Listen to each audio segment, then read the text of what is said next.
भाई ने सवाल भेजा है, नाम तो मैंने पढ़ा नहीं, कि पहले भी 112 शिव शिष्य हुए,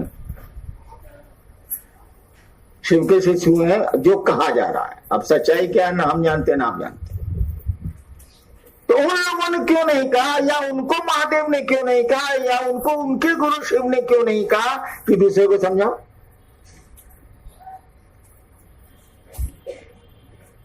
सवाल है। हाँ, वो तो ध्यान हम नहीं दिया है, लेकिन है सवाल बड़ा सुंदर है। लेकिन कोई भी काम तो वक्त के अनुसार न होगा। आप बारिश में पहले हम लोगों का कौन एक नक्षत्र चलता था, हथिया, उसके पहले हम लोग आलू, चावल, माचिस, मोमबत्ती सब घर में इकट्ठा कर लेते थे। कुछ याद है? बुजुर्गों को याद होगा। ताकि निकल नहीं पाएंगे, बाजार बंद हो जाएंगे, बारिश होती रहेगी। हथिया में, हथिया का पहले ही हो जाता है 15 दिन खाती। आज कोई व्यवस्था करते हैं आप? बचपन में माँ तार का पंखा होंकते होंकते अपने बच्चे को थक हाथ दुख जाता था, सो जाती थी और पंखा वहीं गिर जाता था। आज तार के पंखे हैं क्या? बड़ी मुश्किल से खोजिए तो बाजार में मिल जाएंगे, नहीं भी मिलेंगे। जरूरत खत्म हो गई। और 8वीं क्लास के बच्चे को आज कंप्यूटर लैपटॉप नहीं दीजिए तो क्या परिणाम होगा? हल्ला होगा घर में, और क्या? क्योंकि स्कूल में उसको पढ़ाया जाता है, शिक्षक उसको उस यंत्र को पढ़ने की का तरीका बताते हैं, सुविधा बताते हैं। और आप कहिएगा कि हैनान जी जब आप पहला क्लास दूसरा क्लास में पूर्णिया में थे तो काहे बाबूजी एक थप्पड़ देते थे कि वो करवा तू बर्बाद, कागज स्लेट पेंसिल लोगे। हाँ मैं पिटाया हूं, बाबूजी अफसर थे जिला के, मैं बच्चा था, कागज की कमी नहीं थी, जो ही कागज था ऑफिस में भी, डेरा में भी ऑफिस रहता, मैं ज्यादा कागज खींच लेता था, उस पर अवाट भवाट ये वो जो गुजारिश कर। बाबूजी आते देखते इतना कागज कौन रंगीन किया है, सादा कागज बर्बाद करता है, मालूम हो जाए एक को तो हम थे ही बानर। दूध था, स्लेट पेंसिल पर लिखा होता, पोस्ट दीजिएगा फिर लिखाएगा, पोस्ट दीजिएगा फिर लिखाएगा। आज बच्चे को आप कहिए तो जरा स्लेट पेंसिल लाओ, कहेगा पापा लैपटॉप तो है। ये क्या होता है स्लेट पेंसिल? वक्त बदला, चीजें बदली। और हमेशा याद रखिएगा इस बात को कि प्रकृति कोई अनावश्यक कार्य नहीं करती है। प्रकृति अंग्रेजी बोलते गड़बड़ नहीं, समझ रहे हैं ना? प्रकृति कोई अनावश्यक कार्य नहीं करती है। तो प्रकृति का संचालक जो पुरुष होता है, जिसको परमात्मा कहते हैं, तो प्रकृति का संचालक जो होता है वो कैसे अनावश्यक काम करेगा? उसकी मशीन कोई अनकॉजल काम ही नहीं करती है, अकारण कोई काम ही नहीं करती, तो मशीन मैन कैसे करेगा? जब प्रकृति अनावश्यक कोई कार्य नहीं करती है तो उसका संचालक पुरुष, नारायण शब्द का अर्थ बताइए।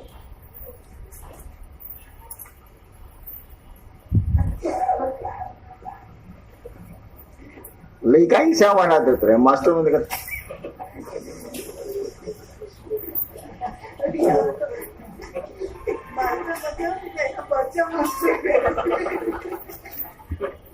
नारायण शब्द है ना, ओम जय शिव ओंकार, उसमें भी है नारायण का, हर जगह नारायण। नारायण शब्द का अर्थ जानते हैं? हिंदी का कौन विद्वान यहां बैठा है? नारायण का संधि विच्छेद करो, आए नरजोर, ठीक है, नरजोर अयण, ठीक है, माने बताइए।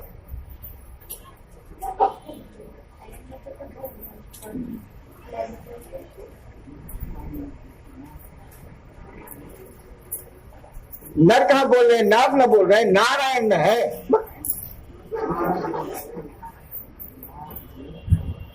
नार जोर अयण नारायण। नार का 3 अर्थ होता है। नार माने नारी, औरत, चलत नार, पढ़वे की कविता। दूसरा अर्थ होता है प्रकृति, नेचर। और तीसरा एक और अर्थ होता है जिसका अर्थ है भक्ति। इसी से बना है शब्द नारद, भक्ति देने वाला। नारद नार को देने वाला तो भक्ति देने वाला। तो नारायण यानी कहा गया जो नार प्रकृति है, जो प्रकृति का अयन करे। पुरुष, शिव, परमात्मा, ईश्वर, जो प्रकृति का अयन करे वही नारायण है, वही ईश्वर है। उसी के इच्छा पर प्रकृति नाचती है या घूमती है। बॉल बेरिंग में से निकले पहुंची होगा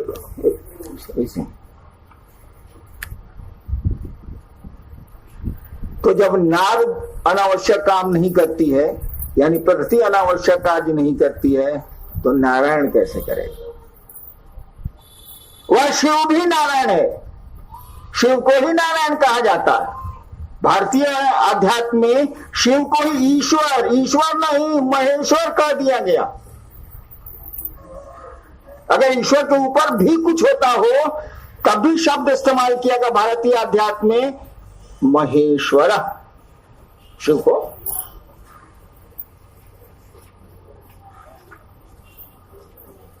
वो अनावश्यक कार्य करेगा। अरे जरूरत नहीं थी अपने 112 120, लिंग पुराण 120 बोलता है। जरूरत नहीं होगी तो उतने उन शिष्यों को उसने कुछ कहा ही नहीं कि तुम दूसरों को बताओ कि मैं गुरु हूं, मैं शिष्य उनका हो सकता हूं। हालांकि वो जानते थे, जो शिव का शिष्य का तो जानता ही नहीं, सबका जगत गुरु है, सबका नहीं है। हम लोग कहते हैं जैसे आदमी पूछते हैं उन्होंने पूछता है, जरूरत ही नहीं। उस समय सदगुरु अच्छे थे, गुरु अच्छे थे, जरूरत नहीं। मैंने हमको जो लगता है, मेरे दिमाग में जो लगा है वैसे। अब आप कहिएगा कि आज पानी का है पड़ल, रखे जवाब दी बोली। आज आंधी का है आगोइल, आए बाल तो हम का तो नहीं डाल तो एक जवाब कौन छिपा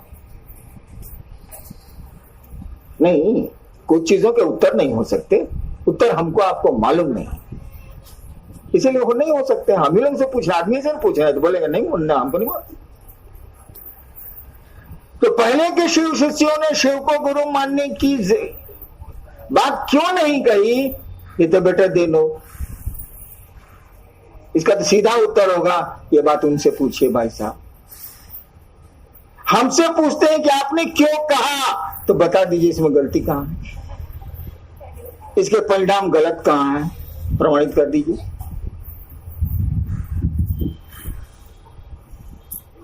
हमको यही लगता है कि उस समय कारण नहीं थे, इसीलिए कार्य नहीं हुआ। अब लगता है कि कारण होंगे, इसीलिए ये कार्य शुरू हुआ।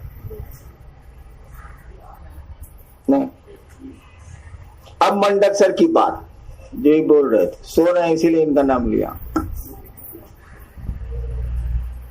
इन्होंने कहा कि शिव शिष्यों को ऐसा करना है वैसा करना है।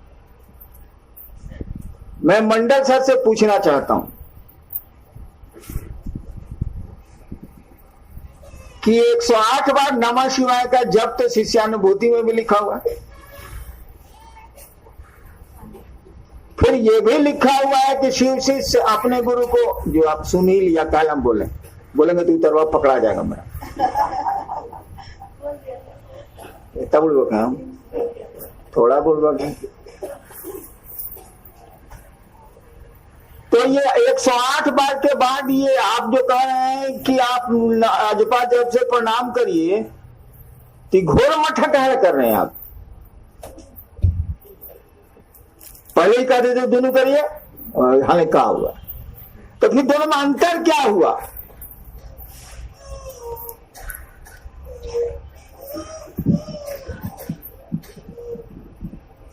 108 बार 24 घंटा में कभी, तो 108 बार करने में मान लीजिए मैक्सिमम आप आधा घंटा लगाइएगा, तो 24 घंटा माइनस आधा घंटा, बाकी 23.5 घंटा आपका मन लौकिक कार्यों में जाएगा तो शिव भाव खत्म होगा। ठीक है, उत्तर तो हम लोग बुझ रहे हैं। लेकिन जब आप उसी नमः शिवाय को देखिए, शिष्यानुभूति इसमें एकदम स्पष्ट है। हाँ, नमः शिवाय इसमें को कुछ नहीं बोलती है वो, आपके तर्क पर कुछ नहीं बोलती है वो। शिष्यानुभूति कहती है कि शिव गुरु को, या बच्चे को घुमा दो बाबू, टहला दीजिए उसको, टहला देना, आ जाइए बाहर आ जाइए। अरे यही पर घुमाओ सामने, सुनती रहना। तो इतने सारे लोग एक साथ नहीं बोलिए, वो एक आदमी की भी सुन सकती है। शिष्यानुभूति इसको क्लियर करती है कि आप अपने गुरु को या शिव गुरु को, कोई भी आदमी शिष्य हो या नहीं हो, प्रणाम कर सकता है रुद्राक्ष की माला पर, मन करे तो अजपा जप से फ्री करती है, आपको छूट देती है। फिर कहती है शिष्यानुभूति, मंडल से ठीक बोल रहे थे, फिर कहती है शिव के शिष्य, अब क्लियर कर रही है कि महादेव का चेला क्या करता है। शिव के शिष्य अपने गुरु को पल प्रतिपल प्रणाम करने के लिए अंतर किया यहीं पर। वो प्रणाम पल प्रतिपल का नहीं है, तब भी वो शिव शिष्य को कर सकते हैं, करेंगे, दे दिया क्या करिए आप। लेकिन आप चाहते हैं मिनट टू मिनट प्रणाम करना, आप चाहते हैं कि ज्यादा से ज्यादा अपने शिव गुरु को प्रणाम करें, तो शिष्यानुभूति ये नहीं कहती है माला बढ़ाओ। शिष्यानुभूति तो कहती है दिन रात में एक माला, रोक दिया आपको। शिष्यानुभूति ये कह सकती थी ना कि एक माला करने के लिए हम कहा है, अगर आप रेगुलर मिनट टू मिनट प्रणाम करना चाहते हैं तो 100 माला करिए। नहीं बोल रही वो, आपको रोक देती है वो, एक माला करिए, स्टॉप। मैंने स्टॉप नहीं करती है, लेकिन कहती है कि एक माला करिए। इसका मान ये हो गया, बढ़ा नहीं रही है वो। अब कहती है कि अगर आप मिनट टू मिनट प्रणाम करना चाहते हैं तो हम माला नहीं बढ़ाएंगे। अब हम आपको कह रहे हैं कि ऑन ब्रीदिंग, आजकल अंग्रेजी लिखना है ना, इसीलिए साल अंग्रेजी लिखा है। अरे कल रात में क्या हुआ ना बताएं आप लोग। आप जो मेरे घर परिवार के लोग हैं, आधे जिले के हैं, वही हम शिव को गुरु माने हैं। कल रात में 12:30 बजे मैं सोने गया रूम में, तो सोने के पहले 5-10 मिनट आदमी सो,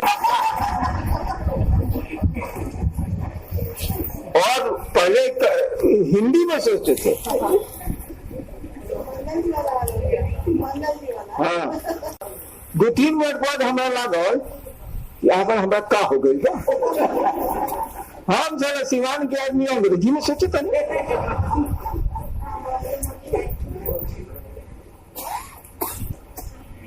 मैं सही बात बोल रहा हूँ। सुबह उठते उठते हम मंडल जी को कहा, अंग्रेजी में सोचते थे और हिंदी में सोचते थे। सच्चो बोले बोले तो बोले उठते उठते 8 बजे बोले हैं कि मंडल से देखिए हमको क्या हो गया। बोले क्या, सीरियस हो गई? बोले क्या, देखिए ना चल रात में हम गए बिछौना पर, तो सोच रहे थे कौन बात सोचते ना क्या, महादेव का थोड़ा रात अंग्रेजी में आया। थोड़ा देर के बाद हमको लगा हाँ अंग्रेजी में आ रही है।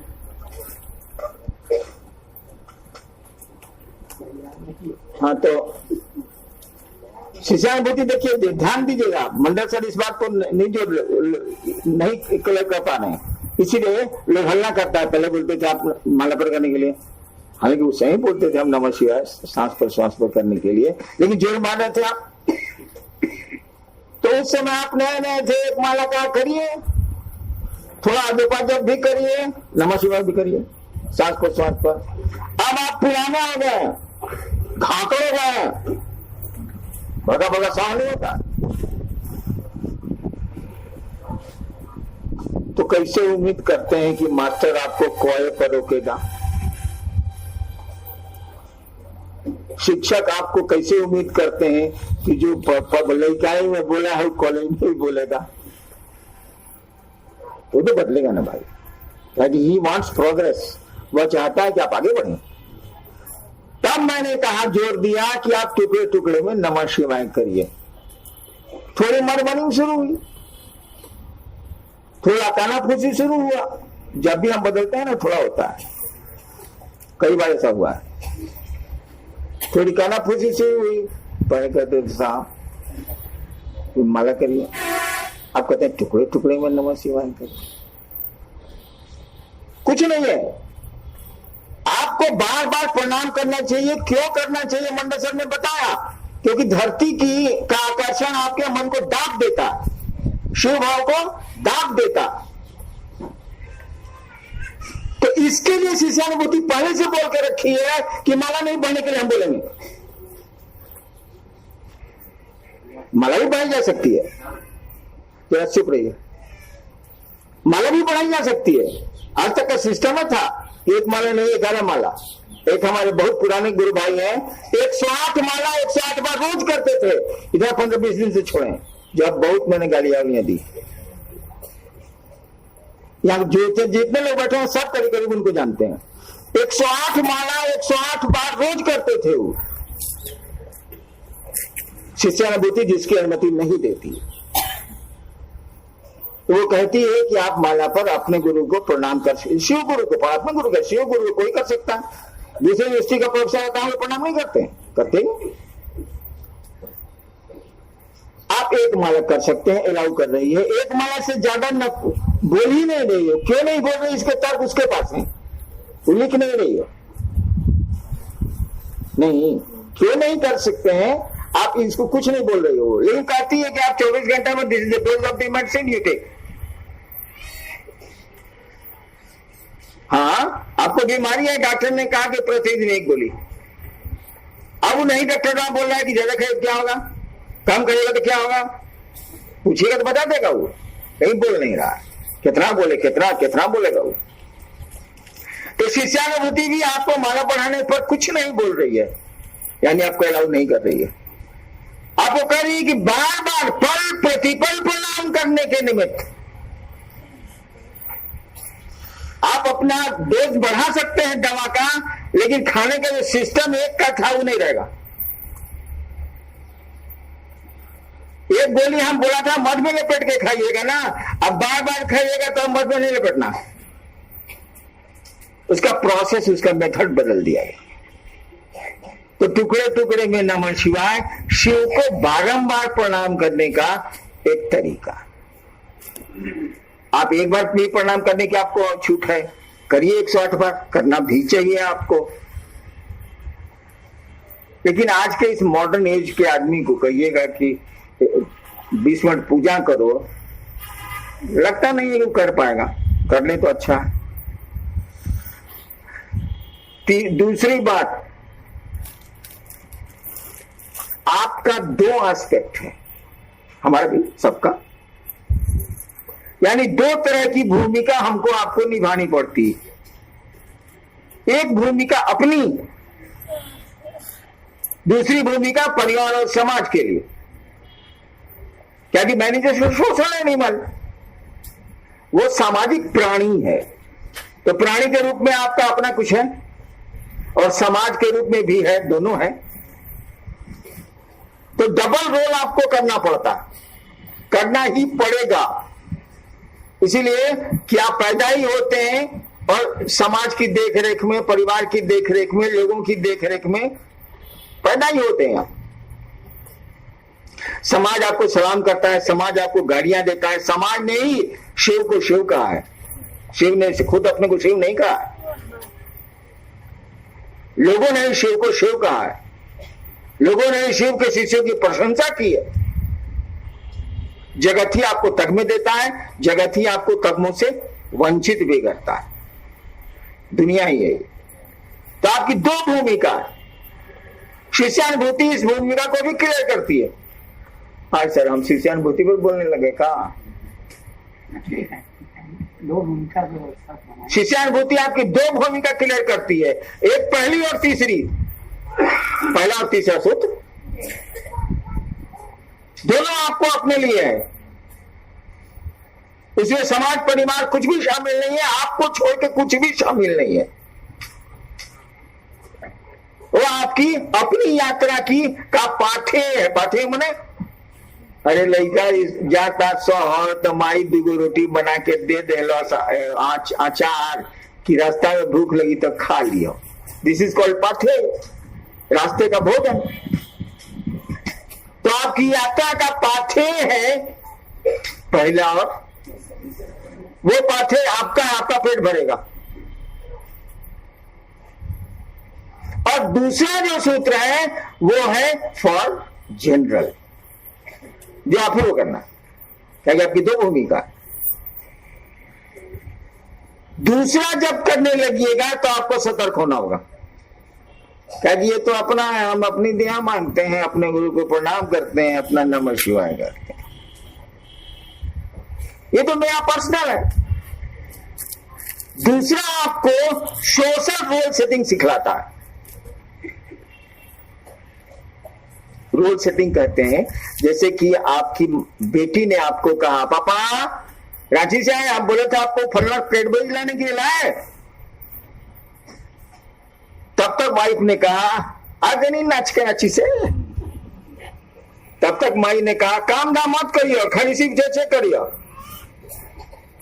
तब तक बाप ने कहा ए लेटरिन में पानी रख।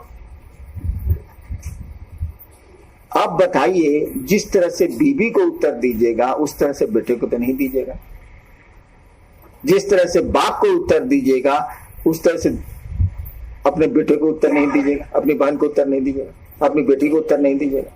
इसको कहते हैं रोल सेटिंग। यह शिव के साथ भी है, ईश्वर के साथ भी यही है। महादेव को प्रणाम करिए कि आप मेरे गुरु हैं, वो गुरु हो जाएंगे। महादेव को प्रणाम करिए आप महाकाल हैं, महाकाल हो जाएंगे। महादेव को प्रणाम करिए आप मृत्युंजय हैं, मृत्युंजय हो जाएंगे। महादेव को प्रणाम करिए कि आप महादेव हैं, सबसे ज्यादा देते हैं, महादेव है वही वो सत्ता, कुछ नहीं बदला उसमें। हमको आपने कहा जरा गाड़ी चला दीजिए तो मैं ड्राइवर बन गया, हमको आपने कहा कि जरा भोजन करा दीजिए तो मैं भोजन करा रहा हूं, मुझको आपने कहा कि जरा अंग्रेजियां ठीक कर दीजिए तो फिर मैं दूसरा काम कर रहा हूं। है तो वही आदमी वो।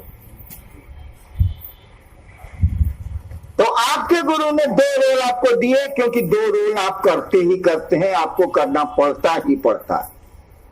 एक आपकी अपनी यात्रा का पाठे ही दिया उसने, अपनी यात्रा में भूख लगे और जरूरत हो, ऊर्जा की जरूरत पड़ती है, खाना दिया आपको उसने कि तुम स्वस्थ रहोगे तभी न किसी को कुछ कर सको। और दूसरा सूत्र दे दिया कि इस पाठे को बांटो। और जैसे आप बांटना शुरू करेंगे अब आपकी सतर्कता चालू हो गई। बहुत खतरनाक काम है सारा 2 नंबर सूत्र। आपकी सतर्कता चालू हो गई। देव बसाता शिव चर्चा करे जाता नहीं के सुनी, दारू खूब पी ले बनी, शिव चर्चा में बैठे बनी के सुनी, डर चलो कमली रे। मैं ऐसे अफसर को जानता हूं जो बहुत अच्छा शिवशिष था और घूस लेता था और आज वो शिवशिष नहीं रह गया, नाम नहीं बताऊंगा। लोगों ने यही रिमार्क दिया सारा घुसखोर सारा शिक्षा तक करेगा, और उसकी शिवशिष्यता खत्म हो गई, उसके साथ चलने वाले लोग खत्म हो गए। खत्म हो गए मन शिवशिष्यता में खत्म हो।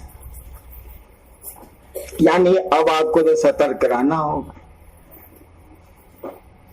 शिव चर्चा के नाम पर आप पैसा ठगिएगा, कितना दिन चलेगा, कितना दिन उल्लू बनाएंगे। एक दिन तो लोग कहेगा कि दूरी पैसा कमाए कर चर्चा करते रही, संस्था खोले बड़ी। अब आपको आपकी सतर्कता शुरू हो गई, क्योंकि आप पाठे को बांटने चले हैं। जो आपको गुरु ने दिया है भोजन, खाने का सामान, सबके लिए वो भोज्य है, सबको खिलाओ।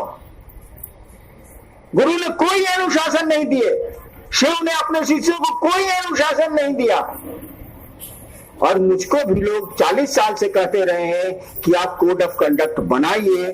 और 93 के मीटिंग में मंडल सर को याद होगा, अमीर तो बच्चा था, की मीटिंग में मैंने कहा था मैं कोई कोड ऑफ कंडक्ट नहीं बनाऊंगा।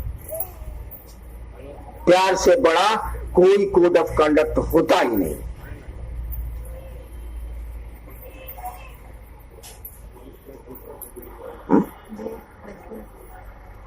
अब आपकी सतर्कता शुरू हो गई और गुरु ने कुछ नहीं कहा। इसको कहते हैं गुरु बोला एक वाक्य, आपको सुधार दिया, आपको रास्ता बदला दिया। अब ना आप दारू पी सकते हैं, आप ना गंदा रह सकते हैं, न बदसलूकी कर सकते हैं, न बदजुबान हो सकते हैं,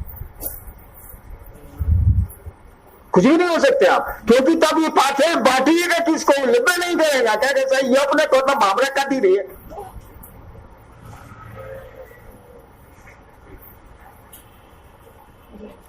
अब अंतिम बात, मैं झूठो बोल गया, आज सोमवार को मैं बोलता भी नहीं, व्रत रहता है मेरा, मौन व्रत, फिर पढ़ पर बोली ला।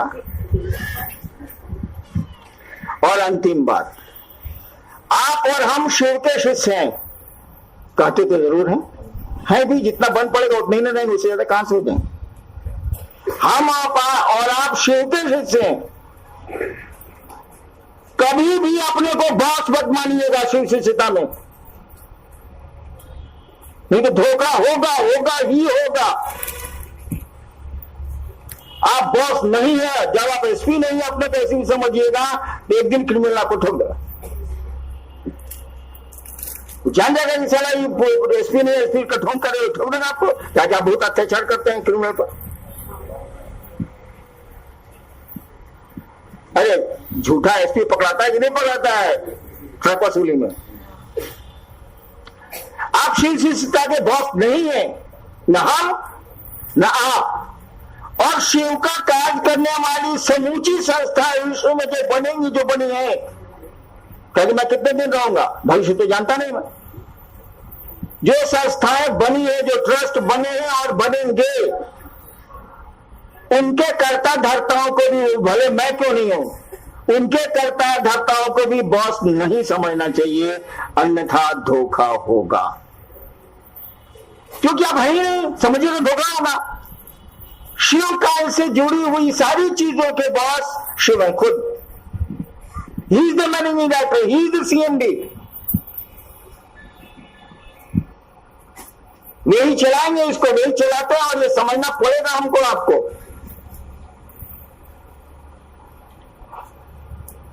केहू के नहीं कॉल खाली आ रहा के कहते हैं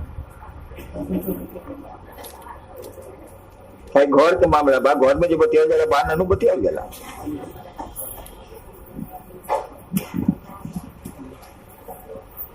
Never treat yourself as boss of any organization or any concept regarding Shiva. वो मरा नहीं है, वो गुरु जिंदा है,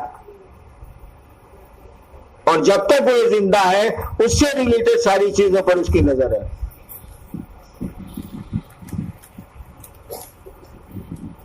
और एक हवा चली है आजकल कि साहब बोलते हैं कि संस्था का मेंबर नहीं बनना है। ये मैं बोल के जेल जाऊंगा क्या? कानून कहता है कि संस्थाएं मेंबर बनाएंगी, संस्थाएं दान लेंगी, और मैं बोलूं कि दान नहीं देना है, साला क्रिमिनल कैसे हो जाएगा हम पर?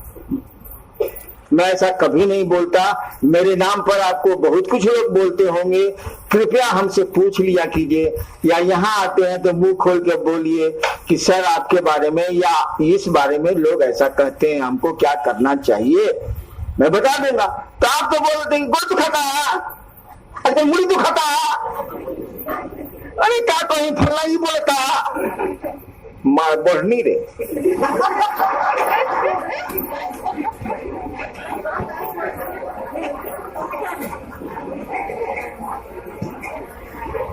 अमूमन मैं संस्थाओं और ट्रस्ट पर कुछ बोलता ही नहीं, तो कैसे एंटी बोलूंगा? कैसे बोलूंगा कि आप मेंबर नहीं बनिए? आप मेंबर बनिए, जो हम नहीं करते हैं। और गैर कानूनी काम न हम करते हैं, न शिव के शिष्य करते हैं। हम ये काम नहीं करते हैं। We respect Indian Constitution and we respect Indians. तो खिस्सा सुना ही, मैं बंबई जा रहा था, कि कहां जा रहा था याद नहीं, लेकिन एरोप्लेन से जा रहा था, किसी एयरपोर्ट पर रुका हुआ था, किसी को मैंने नहीं कहा। जो लोग मेरे साथ थे, मेरे बेटे, बड़े बेटे थे, बहू थी, किसी को आज तक हमने नहीं कहा। एयरपोर्ट पर कहीं बैठे हुए थे, याद नहीं पड़ रहा, 2-3 घंटा बैठना था दूसरा जहाज पकड़ने के लिए। इसी बीच याद पड़ रहा हल्का सा याद नहीं पड़ रहा कौन एयरपोर्ट था वो ना, बहुत भीड़ थी एयरपोर्ट पर, पूरा भरा हुआ था। नहीं अनु थे मेरे साथ, था बरखा भी थी। मैं बाथरूम गया, एयरपोर्ट के वॉशरूम, कोई नहीं था वॉशरूम में। मैंने शौच किया, पेशाब करने जाना था, तो जब मैं पेशाब कर रहा था उसी समय 2 आदमी घुसा बाथरूम में। दोनों थे अनुभव के ऊपर के, थोड़ा गोरा बट इंडियन, देखने से लगता है भारतीय है वो, थोड़ा सा रहने पोशाक थोड़ा सा मॉडर्न था। दोनों आपस में बतिया रहे, हम वहां है, उतना दूर है, हमको देखा है कि नहीं देखा हम क्या जाने। आपस में बतिया रहा है, ये कुछ बोला तो एक उसमें बोलता है लड़कवा, डैम इंडियंस, यही लाइन बोला। मैं भारतीय को गाली दी उसने, उसी को बोला, हमको थोड़ा बोला डैम इंडियंस। हमको इतना बुरा लगा है कि आज तक बुरा लगा हुआ है। मैं सोचता था कि अगर बिहार रांची में दोनों भेटा जाते हैं, हमको साले का मिजाजे हरियर कर देते हैं हम, कि साला इंडियन डैम इंडियंस, इंडिया को गाली दे रहा, भारतीय को गाली दे रहा। हमको लगा कि इस देश की क्या स्थिति है नौजवानों की, कि इस देश के नौजवान इंडियंस को गाली दे रहे हैं। डैम इंडियंस माने क्या हुआ, धिक्कार है भारतीयों को। हम लोग ऐसा पाठ नहीं पढ़ाते हैं, हम लोग अपने देश और देशवासियों की इज्जत करते हैं। इतना मॉडर्न हम लोग नहीं हो गए कि इंडियंस को गाली दें, और गाली देने वाले को भी बर्दाश्त हम लोग करना नहीं चाहते। और ये कहानी मुझको इतनी बुरी लगी कि हमने किसी को कहा ही नहीं। आज पहली बार आप लोगों से कह रहा हूं, जो कि बात घटना के 7-8 महीना गुजर गए, किसी को नहीं कहा, नन।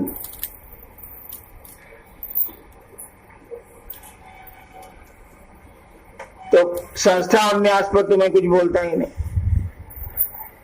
गैर कानूनी काम हम करते नहीं, तो कैसे बोलने सदस्य मत बन जाइए, आज दान मत दीजिए, चला कानून का उल्लंघन होगा।